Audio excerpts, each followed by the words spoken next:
the Vice President of Program Operations for the National Community Stabilization Fund. I'd like to welcome you to our weekly COVID-19 call. This morning, we're going to follow a similar agenda to our last call. Our President, Julia Gordon, is going to provide a policy briefing. I'll provide a short operations update, and then we'll look to all of you for feedback and questions. To allow for an open discussion, just like last week, I have unmuted all lines. Unless you're speaking, however, please do keep yourself muted to avoid unnecessary background noise. At this time, I'll turn the call over to Julia for our policy briefing. Thank you so much, Erin. And again, thanks to everybody for joining us on this call. We know what an incredibly difficult time this is for everybody, both on a personal and professional basis. And we really appreciate having this community. You know, we want to be here to help support you. You are all out in the field where the rubber is meeting the road in a very weird way right now. And, you know, we're all trying to be as creative as possible in addressing the issues everybody's facing as a result of this, you know, time where we cannot conduct business as usual. So I'm going to do a couple of things. I'm going to start with a little bit of a federal policy update from last week, just so you know where things are, although everything is still a moving target, and talk a little bit about some of the things NCST has been advocating for to support communities. And then I'll talk a little bit about things, you know, a few things we're hearing on the local level, as well as talking about resources and where to go to get more information.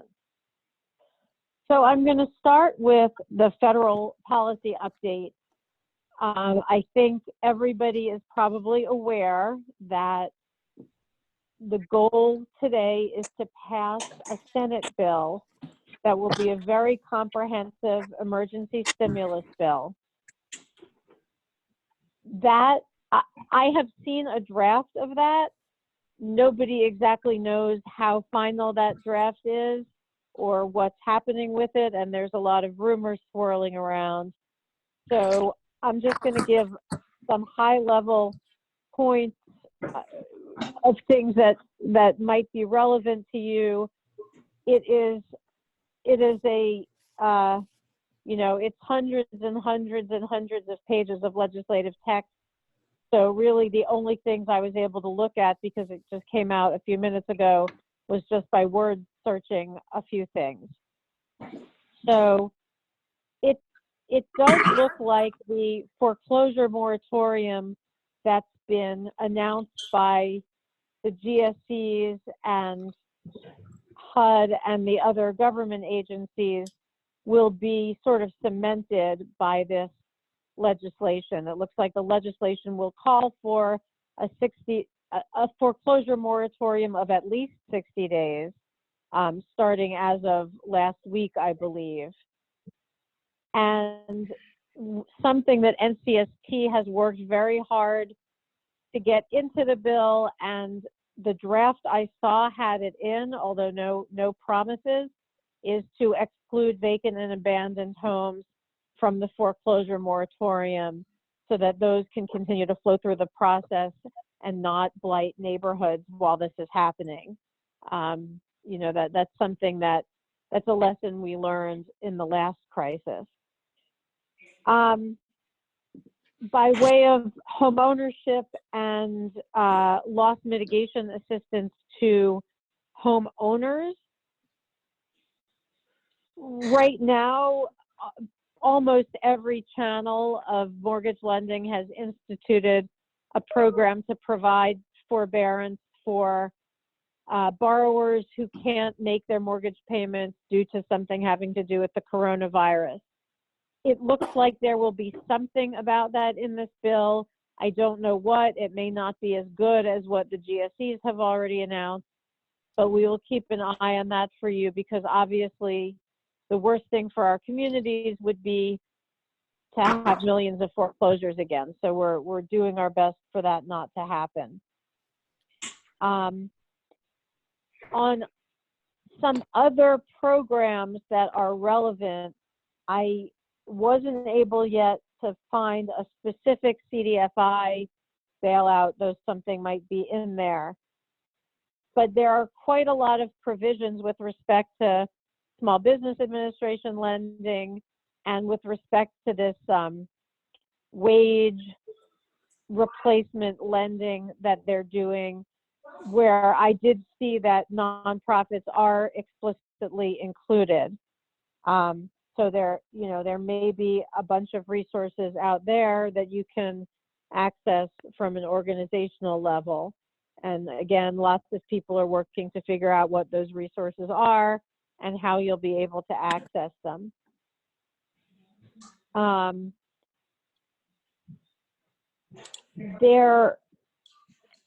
There's a gap in the Senate bill that does not exist in a House bill that was filed the other day. And I mentioned the House bill not because it's expected to pass, but because it has language in it that may end up in the Senate bill before the Senate tries to pass their bill to make it easier for the House to pass the Senate bill when it gets there, which is kind of the procedural way it looks like things will flow as of now, at least. One thing that we were able to, a gap we were able to fill in the House bill is there are provisions related to single family and provisions related to multifamily, but in the House bill, the single family provisions explicitly talk about owners of 1 to 4 unit properties who are renting to tenants. There's no mention of that in the Senate bill, so I don't know if they're going to fix that.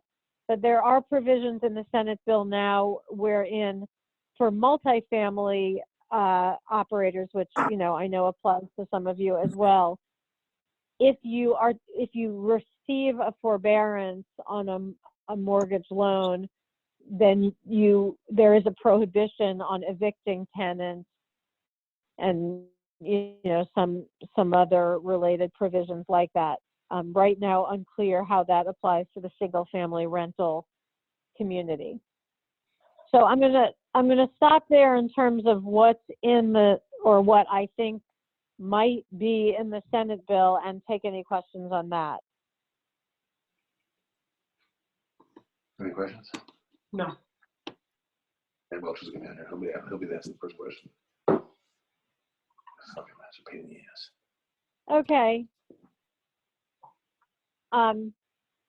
So if there are no questions about that, I'll move on to just a couple of things about really just one thing I know of with respect to state legislative activity, which is, one of the obstacles folks have been running into as a result of people having to stay home is issues related to notarization.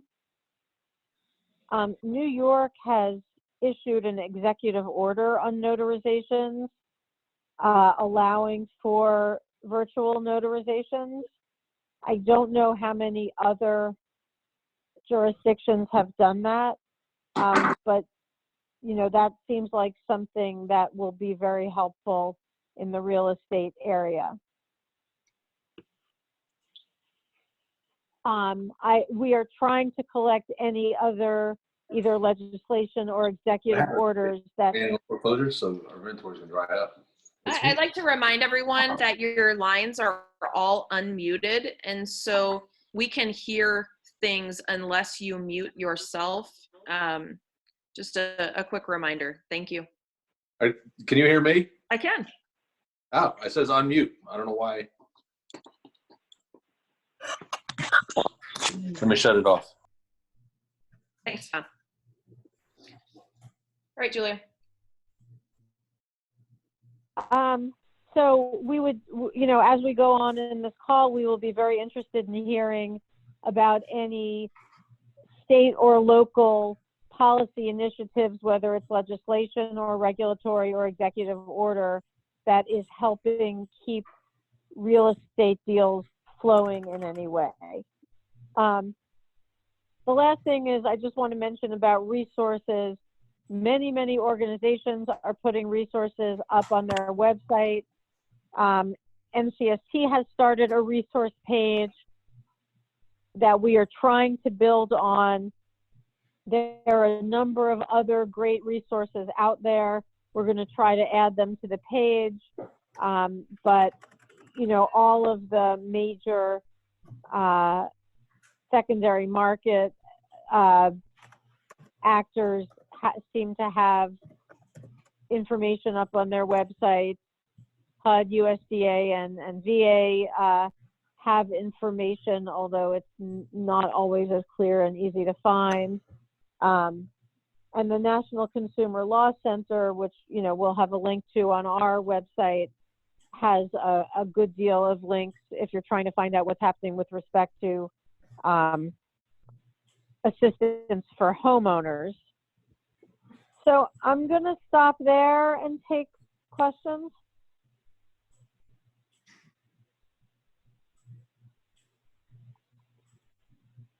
Hi, I have a question. I just wanted to I think I missed a little bit of what you had stated. This is Malak from Smart Development.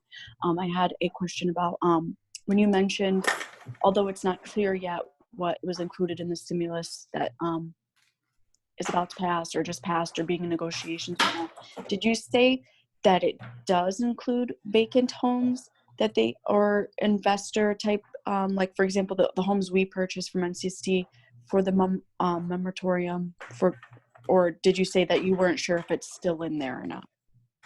So assuming that what I saw is correct, and I just have to put that disclaimer on everything because things are moving really fast and nobody has any idea what's going on. It looks like servicers who have vacant homes in the foreclosure process will be able to continue those foreclosures. And you know, as always, once the property is through the foreclosure process and, you know, ready for purchase, that's when it would become available in our portal. So by making sure that the moratorium doesn't stop vacant homes, that means some properties can continue to come through even during this foreclosure moratorium. But to be very clear, we're talking about homes that are vacant prior to the end of foreclosure. If a home is occupied, it's not going to finish that foreclosure process. So then it won't come into REO and become vacant because that foreclosure and eviction would not be permitted. Is that clear? Yes, it is.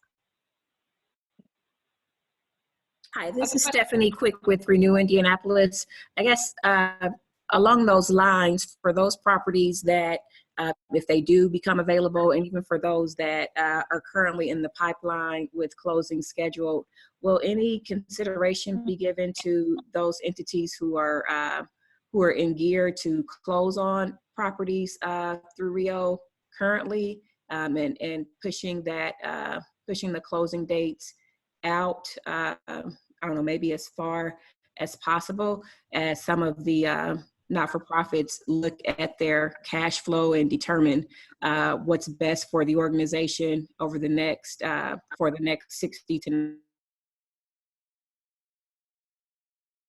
I'm going to just answer from a policy perspective, then I'm going to turn it over to Erin from an REO match perspective.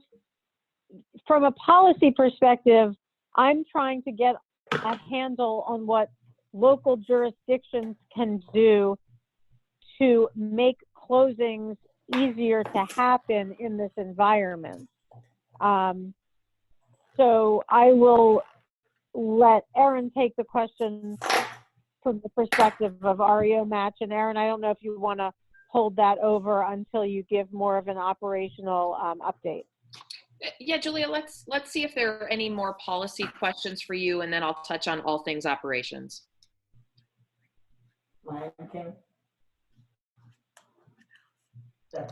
Anything else for Julia?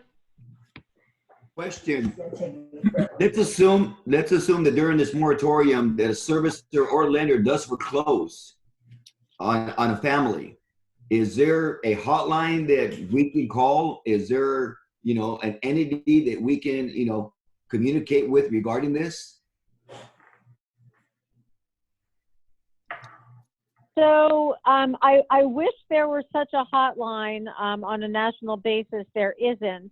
But, what I would do in that case is, if you know something about the property and know who the servicer is, or if it's a Fannie or Freddie property, I would contact them, which we can help you with.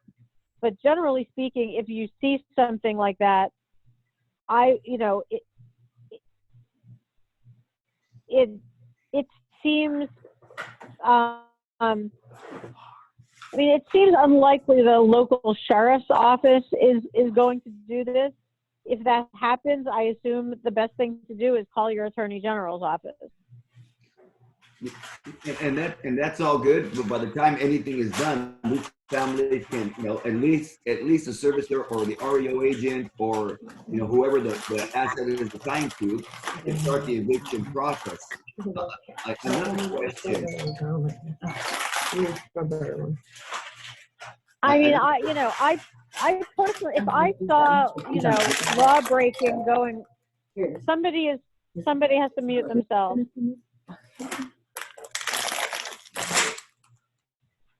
There's somebody rustling papers. Just please mute yourself right now if you're not speaking.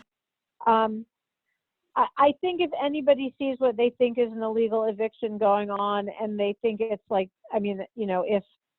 if literally items are being carried out of the home, I would contact the police at that point. If this legislation passes. Now, this legislation has not passed yet, and we don't know if it will. Okay, so because the concern of mine is not necessarily the eviction process, because I doubt that's going to happen, anytime soon with what's going on. It'd be more, what steps to take on the rescindment side if they do foreclose. My second question to you is, have you heard anything on, although they're speaking about the moratorium on foreclosures, there's a number of families that we're helping right now that are pretty much, with the sale date or soon to be a sale date. Do you know if this legislation is going to go retroactive to any and all, or just to those that became delinquent because of the situation? No, it should apply to every part of the foreclosure process. It should apply to initiating foreclosures. It should apply to obtaining foreclosure judgments, and it should apply to conducting the foreclosure sale. Now, again, depending on what ends up passing the Senate, this relief may be limited only to government-related mortgages, meaning the government channels and the GSEs. So even though a number of portfolio lenders and private label securitization lenders have announced moratoria, those are all voluntary, and they are likely not to be included in this bill. Julia, I saw a couple of hands raised. Ed Welch, your hand was raised. Do you have a question? No, that was from earlier on. Okay. And Jerry Flick, I saw your hand also raised. Did you have a question? I think it was just answered. This is the securities that are sold for our funding for our lines of credit. If it's not in, that's going to be a problem, because I'm surprised that we couldn't have a moratorium on that.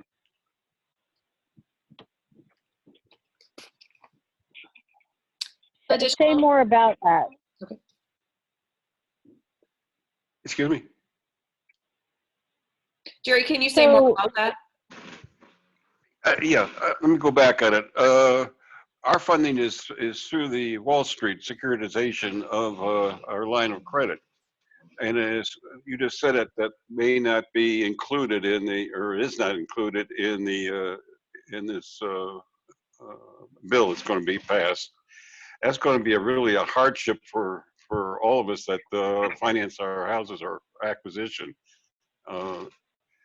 Right. If I you wonder- don't finance through a government channel, you know, if you're in the purely private credit market, it is it's going to be.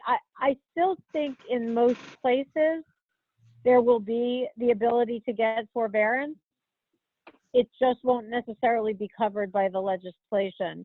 And Jerry, not on this call, but you know, I'm happy to talk about that separately. Okay, now when you say government, that'd be Fannie Mae, Freddie Mac. Does that include typical banks or national banks or state bank charters?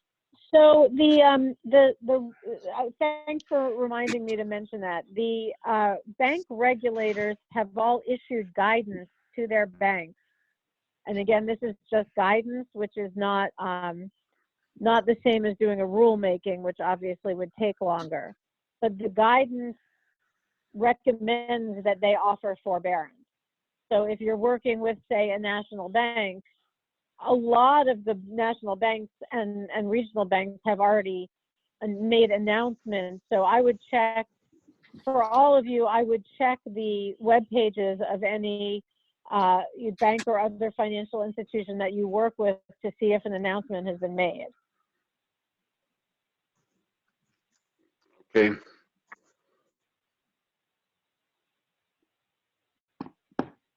Anything else for Julia before we continue? All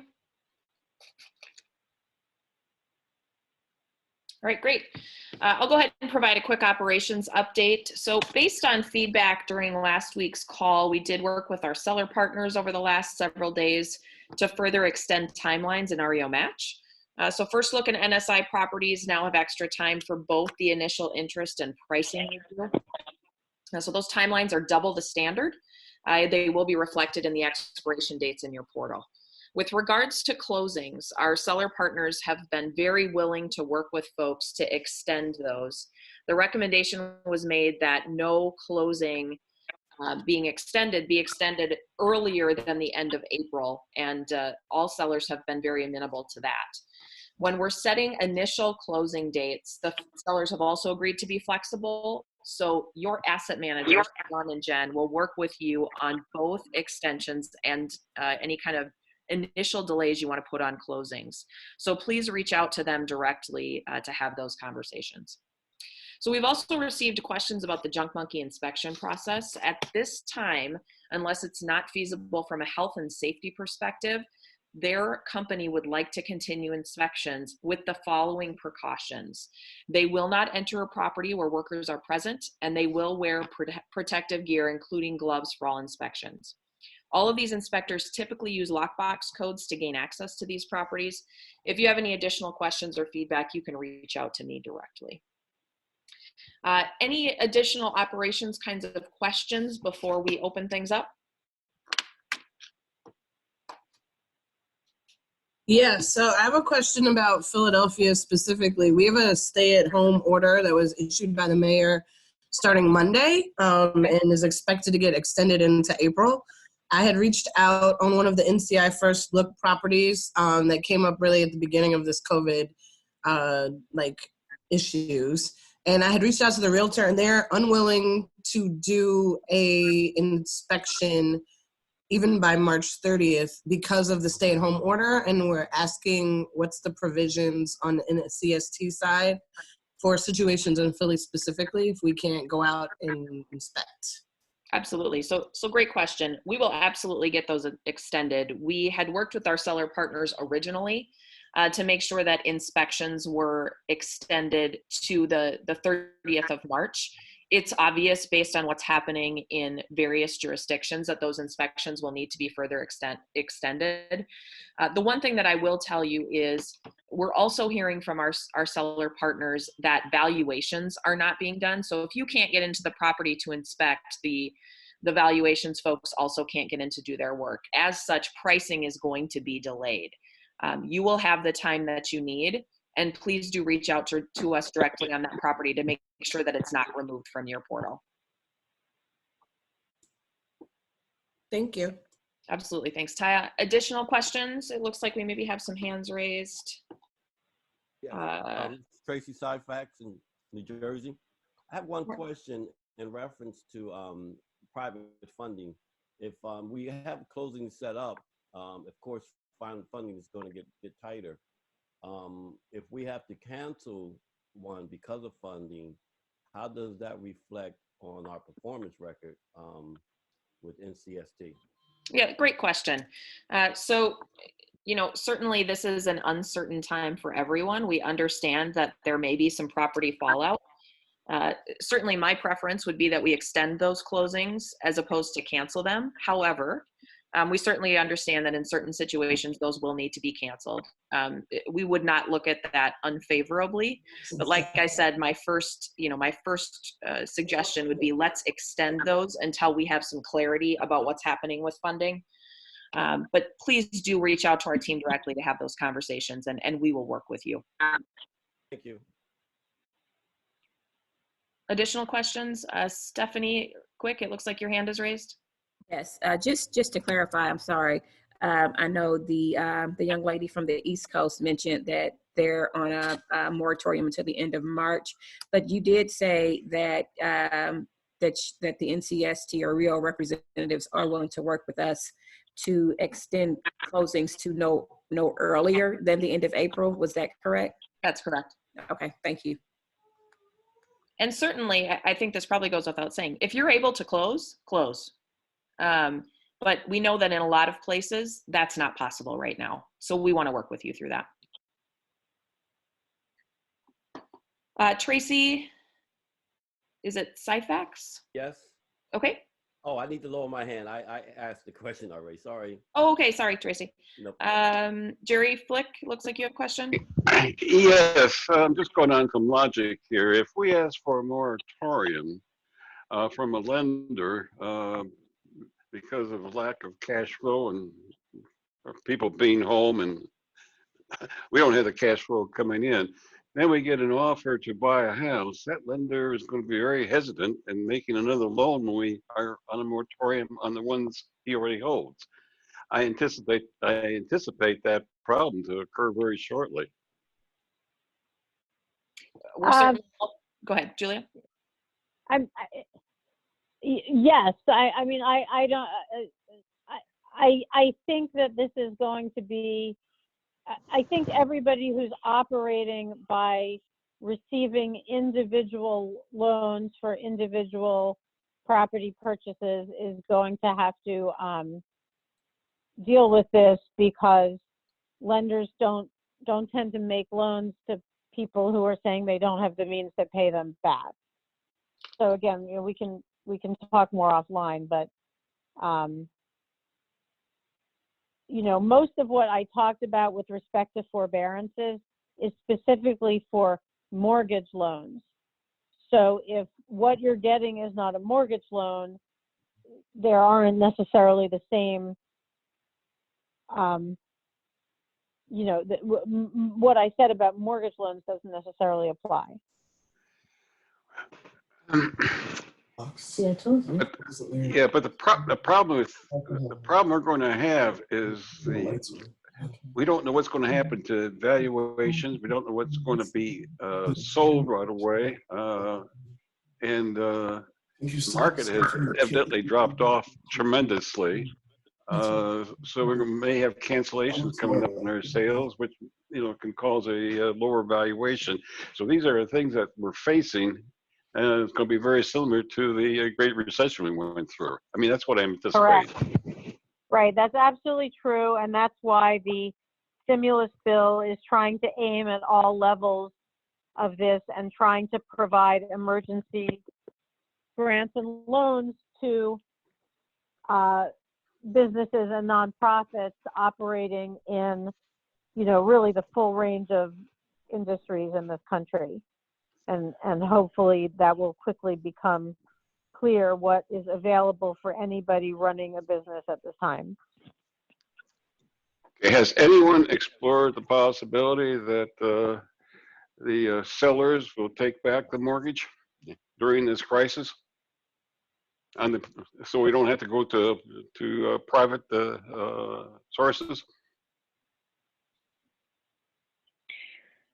I'm not sure I understand that question, but I think we should hold it and move on, and Okay. we can talk more toward the end of the call. Okay. Super, we'll go ahead and move on to hearing from you as buyers. So when speaking, if I could remind you to give your name and organization, you can either contact us through the chat function. And Mohan, I did see your question. I'm hopeful that I answered it previously. So you can utilize the chat function. You can raise your hand. You can certainly step in. But the first thing that we'd like to get an update on is local market closings. Our title company is still open and operating. I know that several of you have already alluded to stoppages there, looking for some additional feedback.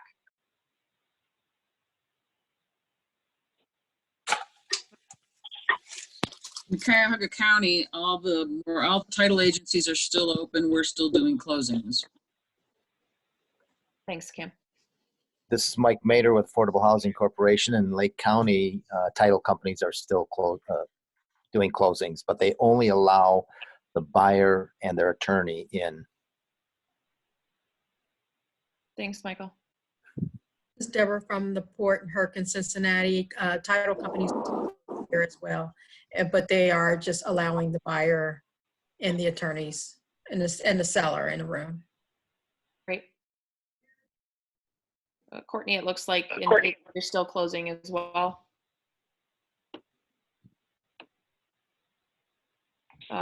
Tom Moses.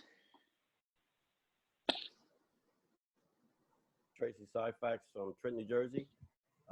Title companies here are still closing. However, our inspections department is not doing inspections with occupied homes. So if someone is in the home, they're not doing inspections.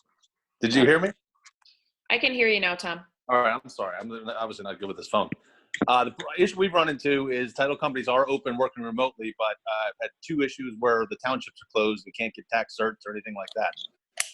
So that's second part of the title company, not just the actual title company. Got it. Stephanie, quick. Our title companies are open. They are open. They're working remotely. We ran into a few that require wet signatures, which can be a problem in some instances. We too are running into some issues in regards to those that we've already acquired through Rio, and we have under rehab where inspectors are not. They're coming out, but they're slow to come out to inspect any work in progress. Got it. Thanks, Stephanie. Chris George.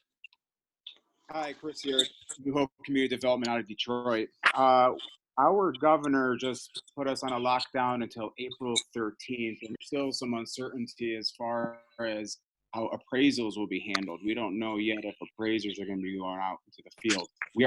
Our title companies are still doing remote closing, buyers and sellers only, but we don't know how the appraisal issues are going to work themselves out. We're still waiting for clarification on that. And of course, when repairs come up, it's whoever is able to work to take care of those repairs. And water escrows as well. Some water departments were not able to get us final water bills in certain areas. So, the process is being slowed down, but if appraisers are not able to work, we'll certainly slow down closes until mid-April, but we're still waiting for clarification.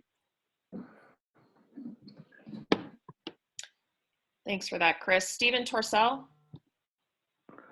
Yes, we have, our title companies are open, but we have a number of issues. The permitting process and the approval process for our contractors is limited, so that's going to slow things down. And we have pretty diverse funding sources, so some of our county sources and some of the land bank sources that we would use for analyzing the project or a project we currently have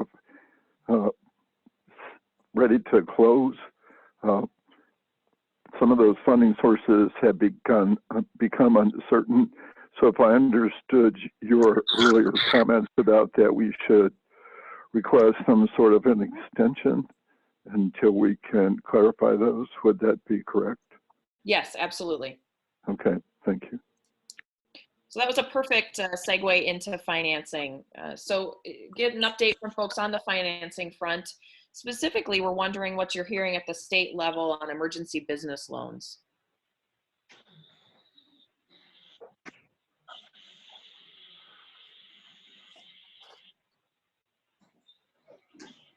Or is this something no one has looked into yet? Well, I'd say from our perspective, we hear about them, but there are very few specifics that are available to folks. It's all very general in that funds will be available, but I have no idea the particulars, how you'll access them, how the whole process is going to work. I suppose that's understandable, but it's obviously a big question. Hey, Aaron, it's Kevin. I know that Maryland, Governor Hogan yesterday just announced $75,000, 12 months deferred, 2% annual after the first 12 months. You need 2 years of financial statement. You have to have W-2 employees that you can show that you paid. And then you fill out all the information, come in with your financials. But the bottom line is $75,000, 12 months deferred, and 2% annual after. This is Kristen, CMHTC in Chicago. We've looked into a state small business loan, and I think right now you have to show 25% revenue losses due to the crisis.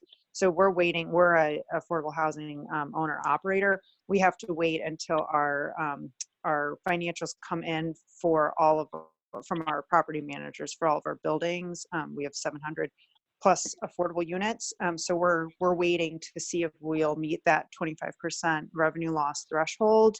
And then I think that I believe it's a $50,000 low interest loan that will be all towards operating. But we're kind of on hold until we get our numbers in on our rental payments. We do expect a steep decrease in revenue on the rental income side, but we won't know exactly what that is for another couple of weeks.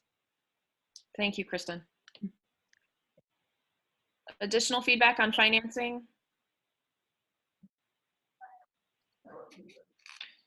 All right, let's move on to rehab. So I've seen some good updates in the chat messages already with regards to final inspections for construction being a challenge. What else is happening in each of your markets, especially related to stay-at-home orders? Aaron, this is Michael Smith from Safeguard. I missed commenting just on the closing, so I'll just give. In New York, we are experiencing some difficulties with the stay-at-home orders because a lot of buyers or buyers' attorneys don't want to go to the closing. So that's been we're just trying to work around that. But the title companies are open to close, so that's the good news. As far as the rehab process, we are hitting some snags as a number of the contractors now are kind of just very nervous about being out and working with others. So we've seen a real slowdown in just since last week, as far as guys not wanting to get to the job. So that's been difficult. So we're just kind of working through those issues. Thank you, Michael. Appreciate that update. How you doing, everyone? This is Raheem Miller of Ross Street Investments in Philadelphia. Can everyone hear me? Yes, we can. Same thing to piggyback on what was just said as well. In Philadelphia, we are able to work on rehabs up until Friday. After Friday's done, unless you have a special waiver, which a lot of folks have not been granted. A lot of folks in the development space have not been granted that I'm aware of. You can't work past then. There's construction workers who, again, they still want to come out, but there's been a lot of, we don't know what's fact yet, but a lot of people in the development space are saying that business licenses will be revoked if people don't adhere to these strict standards. So really it's putting things to a big standstill right here so far. Thank you for that. I see a few hands raised. I'm going to go to those hands that are raised. Tracy Syphax. Yes, it's Tracy Syphax from Trenton, New Jersey. The inspectors here are not inspecting any homes, like I said, that are occupied, so they're not coming out to homes that are occupied. As far as contractors, we have contractors that are willing to work. One of the problems here is that Home Depot is only letting 5 or 10 people at a time in Home Depot, and you have a line that's like the gas lines of 69. So just being able to operate is going to be tough moving forward, and I think it's going to be real tough. So contract is not a problem. Getting material is going to be an even worse problem. So that's our situation here in New Jersey.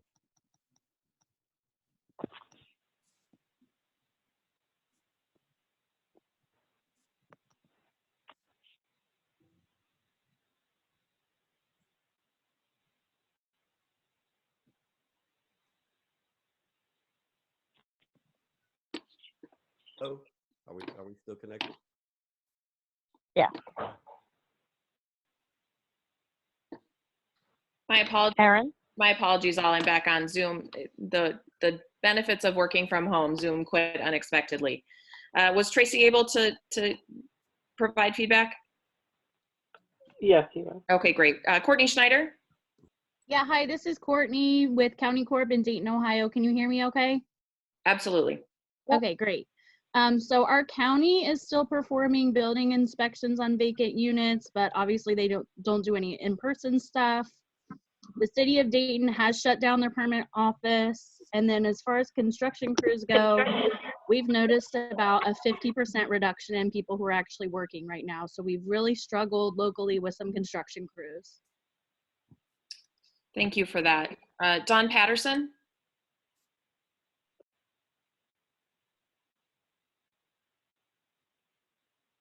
Don, if you're talking, we can't hear you.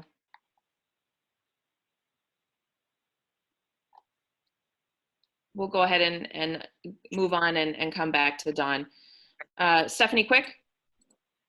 Hi, Stephanie Quick, Renew Indianapolis. Here in Indiana, we have the stay-at-home order that went into effect as of 11:59 p.m. yesterday. As far as with the rehabs, what we are seeing here is that our contractors are willing to work. There are some skeletal crews. However, as stated by some of the other listeners, materials are a challenge, and we've already had some contractors just ask for an extension because they're not able to get materials due to basically the stay-at-home order. Also, again, in regards to inspections, the inspections are still taking place in vacant homes, but they're just slow to get to. It will take them some time to get to the property, so that's putting us slow on some of the rehabs as well. Understood. Taya Wynn? Yeah, to follow up on what Rodney said about Philadelphia. So with the stay-at-home order, it also shut down all city non-essential services. So the city's still doing building inspections on construction, but they're prioritizing public safety needs first. And so if you had an ongoing inspection for construction, like residential construction, they're about 3 weeks out. And they're stopping a lot of them now because, as he said, the mayor's order reflects the governor's order saying that all construction in the city had to stop by Friday. And it was really supposed to be make safe. In terms of closings, title companies are still able to do remote closings, but they can only record documents if they had previously signed up for the city's e-filing services, and a lot of title companies hadn't done it. We're still walking things downtown. And they're having issues with notaries and filing of paperwork and signatures. Most people weren't using things like DocuSign. So stuff can happen, but it still takes a lot of things to align for everything to happen easily. That all makes sense. Thank you for that update. Chris George? Hi, Chris here again out of Detroit. Yeah, I'm listening in, and a lot more things are making sense. It sounds like out of Michigan, we're all on the same page as far as for all of us that are ordered to stay home. What's allowed and what's not allowed. What I'm seeing is, in the middle of all this, we have several jobs in progress, ongoing, and some have open roofs. We acquired a property on Monday we closed on that has a cracked heat exchanger in the furnace. I need a new furnace. It's still cold here in Michigan. We want to get the heat turned on. Protecting houses is becoming really challenging for us because of the amount of inventory we have that we're working on. There's a big gray area as to what's allowed, what's not allowed. They're saying essential services like, they'll allow plumbers to go make a repair if they're working, but they're not mentioning anything about roofers and trying to protect the houses while not breaking the rules. It's been really, really challenging from what I'm seeing, the amount of work we have going on. Those letters they're talking about, having the letter. These guys they work as independent contractors, not technically my employees. I don't know if I can even issue them a letter. I would think not. They would have to issue themselves a letter. Just a lot of gray areas. It's a big learning curve. It just happened on Monday, and still trying to get updates as they come in about what's allowed and what's not allowed. I don't even know if we're even allowed to even be listing houses right now because of showings, and we're still trying to get updates from the Michigan Association of Realtors on how they interpret it. The governor just made the order and didn't give us much clarification, but just a lot of learning and trying to protect the houses mainly during all this. Yeah, I appreciate that, Chris. It does sound like from all of the various comments that this has been a tremendous learning curve for folks that are not used to having to do business online. And folks that need to be outside to do work. So we appreciate all you're doing for contractors and staff. I don't see any additional hands raised. Don Patterson, I did see your chat. Thank you for that update. At this point, I'd like to turn it over to all of you just for additional comments. How can NCST be helpful? Whether it's from a policy advocacy perspective, from an operations perspective, what else would you like to see us doing in the field? Aaron, this is Michael Smith again from Safeguard. Was curious if Fannie has said anything about possibly postponing that April 1st transfer away from NCST. That was the first part of the question. And then also, have the GSEs given any indication that with all these issues going on really all over the country, and it looks to be, things are going to get stricter, just hitting the pause button on properties, inspections and everything else, and just give everything a breather. Thank you for that, Michael. So with regards to the Fannie transition, I'm not sure if Fannie Mae is on. We have raised that question with them, and I will encourage them in conversations to provide updates. Thank you. Absolutely. So Tom Moses starting the private Facebook page for NCST members. It's a super idea. We'll certainly take that back. We've got some great folks on our side that can organize something like that. I appreciate that suggestion. Other feedback or questions?